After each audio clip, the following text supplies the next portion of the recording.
Berjumpa lagi dengan Bu AF. Apa kabar ini kelas 10? Ibu doakan masih dalam keadaan sehat, dan yang paling penting itu semangat. Semangat dalam melakukan apapun, karena semangat dan positive thinking bisa menaikkan imunitas kita, sehingga kita mudah-mudahan terhindar dari segala macam penyakit. Baik, hari ini kamu belajar dengan Bu AF dengan materi Archaea Bacteria. Oke, sebelum kita masuk ke bakteria, ini dari mana jalan ceritanya Archaea Bacteria ini ya? Oke, menurut Whittaker itu adalah salah satu ahli dalam pengelompokan makhluk hidup. Makhluk hidup itu dikelompokkan dengan sistem 5 kingdom yang dia cetuskan tahun 1969. Nah, di sini ada Kingdom Monera, Kingdom Protista, Kingdom Fungi, Kingdom Plantae, dan Kingdom Animalia. Nah, Kingdom Monera ini ada perbedaan yang utama dengan keempat kingdom yang lainnya, yaitu Kingdom Monera. Kingdom Monera ini bersifat prokaryotik, sedangkan keempat kingdom yang lainnya mulai dari Protista, Fungi, Plantae, dan Animalia ini adalah eukaryotik ya. Nah, ini dia Protista, Monera ini adalah sifatnya prokaryotik. Pro artinya belum, karyon artinya inti, belum memiliki membran inti. Kebalikan dari prokaryotik, eukaryotik adalah sudah memiliki membran inti.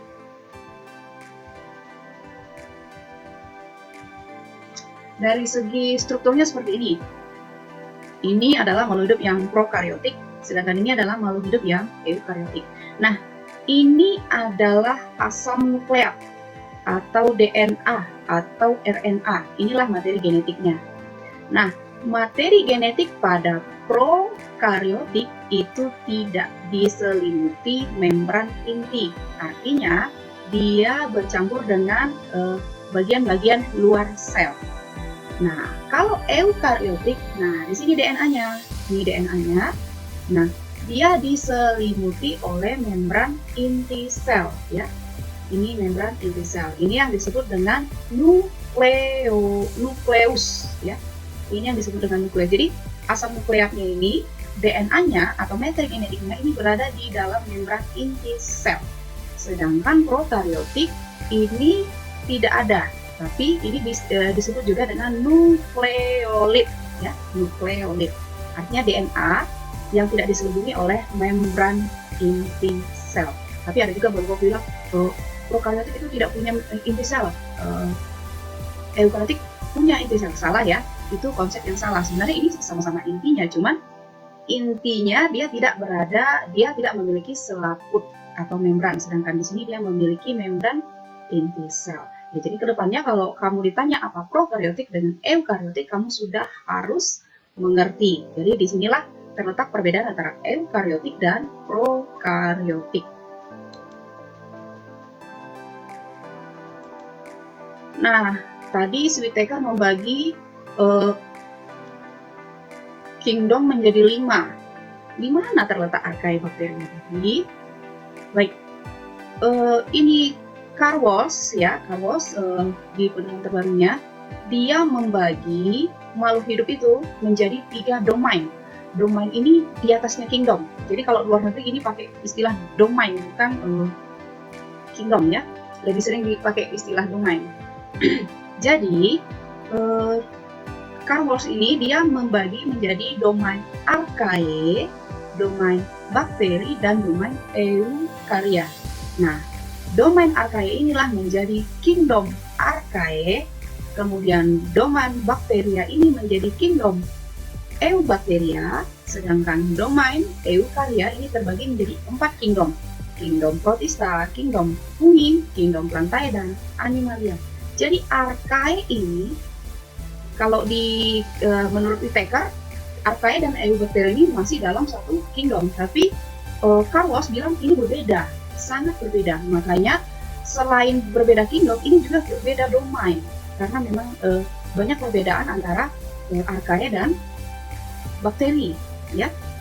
Makanya untuk kingdom, kalau domainnya Carlos membagi menjadi 3 domain, yaitu domain archaea, domain bakteria, dan domain eukarya. Sedangkan kalau kingdomnya dia memakai sistem 6 kingdom, yaitu tadi ini kingdom Archaebacteria, kingdom Eubacteria, kingdom Protista, kingdom Fungi, kingdom Plantae, dan Animalia. Ya, jadi itu tidak ada yang salah dengan itu karena mereka punya teori yang berbeda-beda dalam mengelompokkannya. Ya, jadi tapi ini sudah dipakai oleh masyarakat luas, oleh para ilmuwan untuk mengelompokkan ini karena benar perbedaan dari archaea dan eubacteria ini sangat berbeda. Nah, Monera yang menurut Whittaker tadi, ya, menurut Whittaker itu terbagi 2, Archaebacteria, Eubacteria, dan Cyanobacteria. Jadi, Ibu jelaskan sedikit, Archaebacteria ini adalah bakteri kuno atau bakteri purba. Sedangkan Eubacteria ini adalah bakteri sejati. Nah, Cyanobacteria ini adalah alga, ya, alga yang masih bersifat prokaryotik. Kalau alga sejati dia sudah eukaryotik, tapi ada alga, ya, alga yang masih bersifat prokaryotik, makanya dia dikelompokkan ke dalam Monera juga. Ya, kita lanjut. Nah, hari ini kita hanya membahas Archaebacteria. Part 2-nya nanti itu akan dibahas oleh Bu IFP tentang Eubacteria dan Cyanobacteria.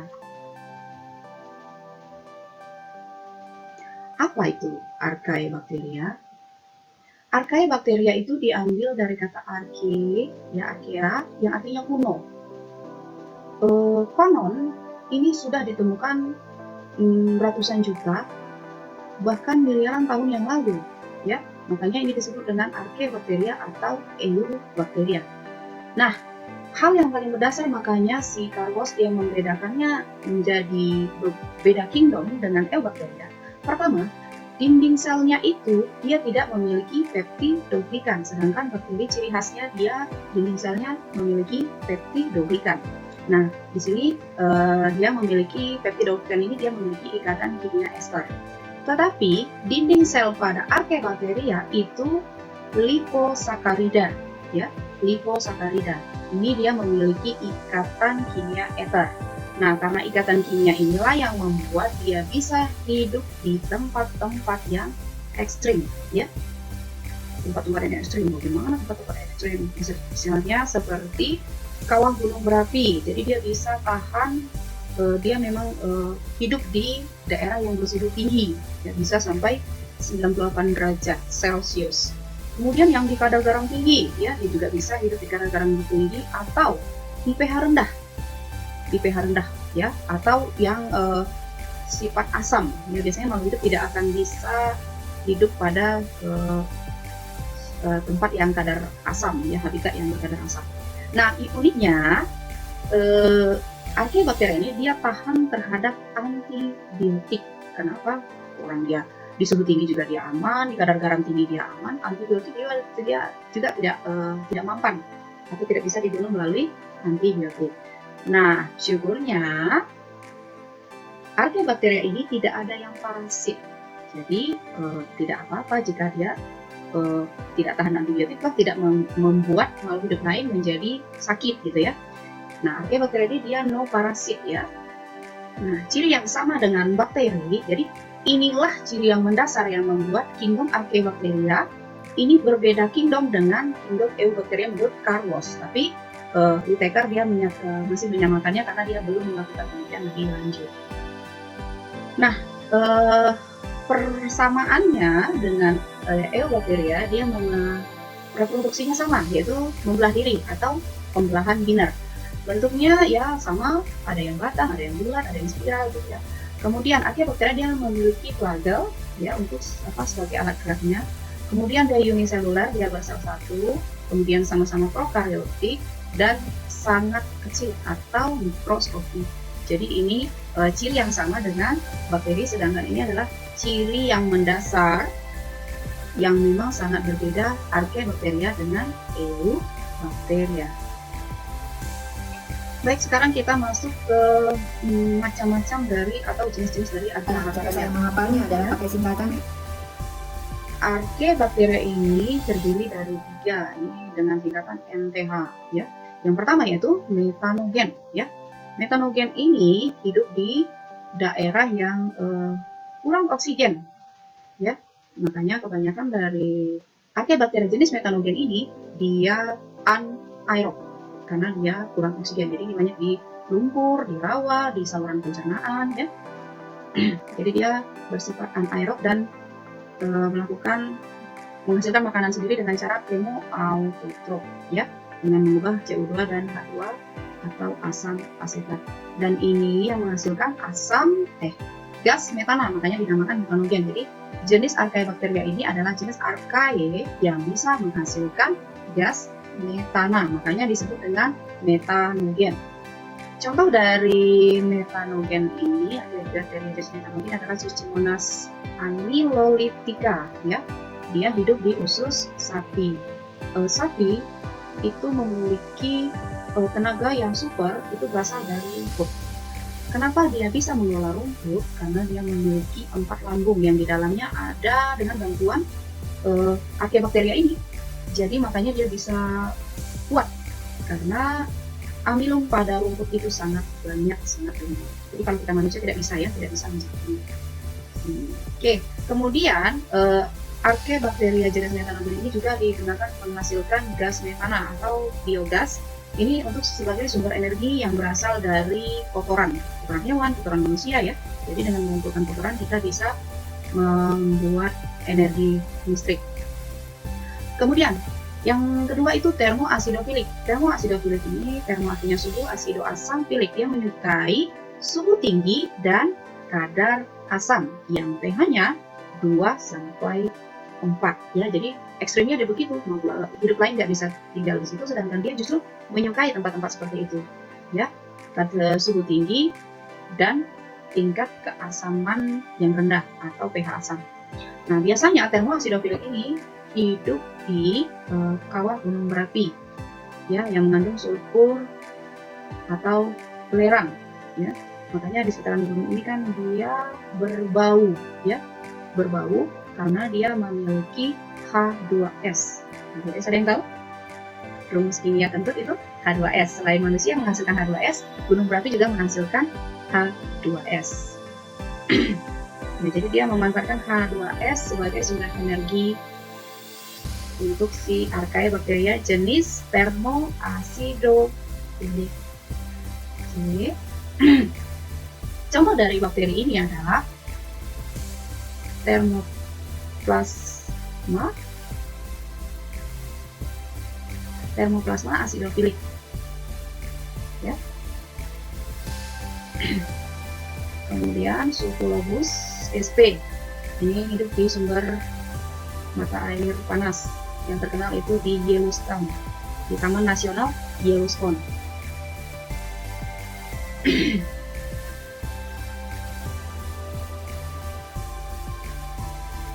Ini dia termoasidofilik tadi, salah satu jenisnya.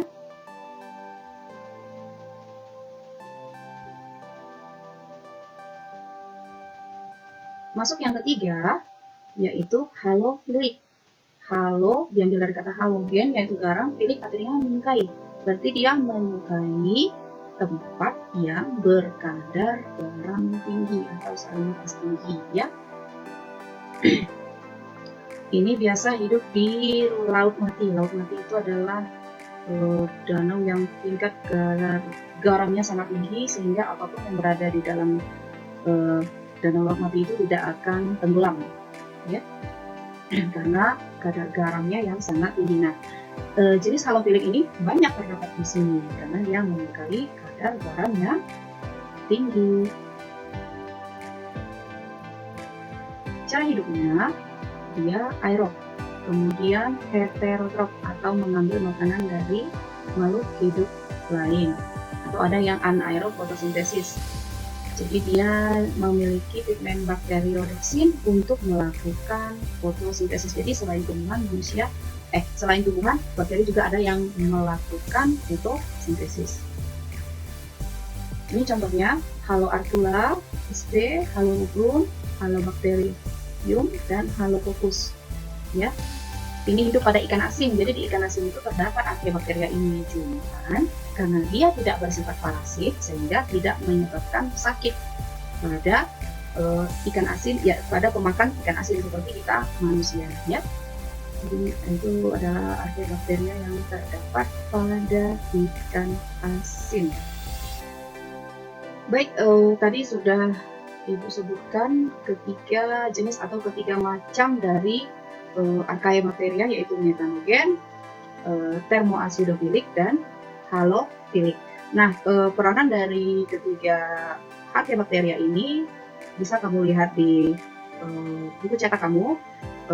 Yang paling terkenal itu sebagai bahan deterjen. Misalnya dimasukkan jenis thermoacidophilic itu ke dalam deterjen sehingga kekuatan dari deterjen ini menjadi lebih, sehingga deterjen ini bisa dipakai di air yang bersuhu tinggi dan kadar asam yang rendah, ya, kadar asam rendah.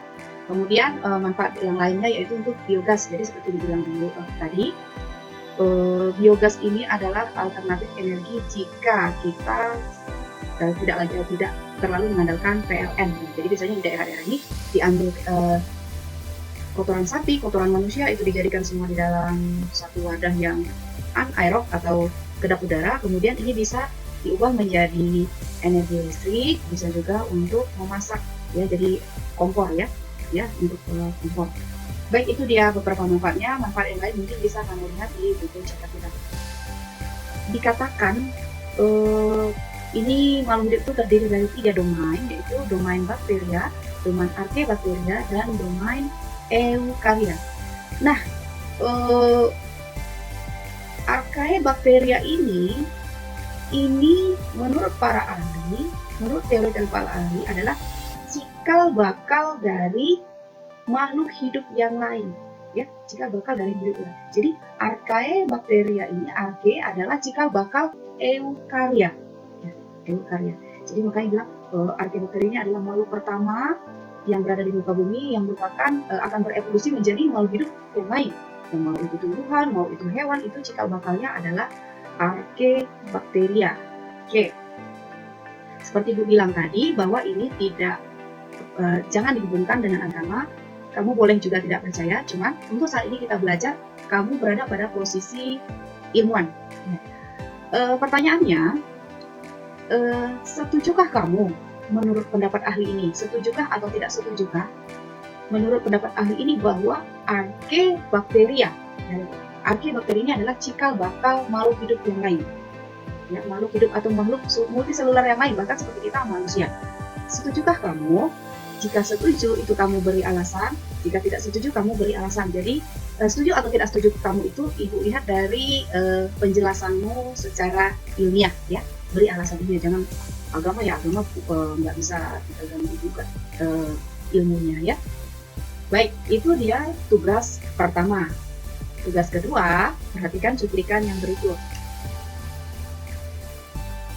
Oke guys, kita akan masuk ke tugas yang kedua, yaitu tentang reproduksi bakteri pembelahan binar.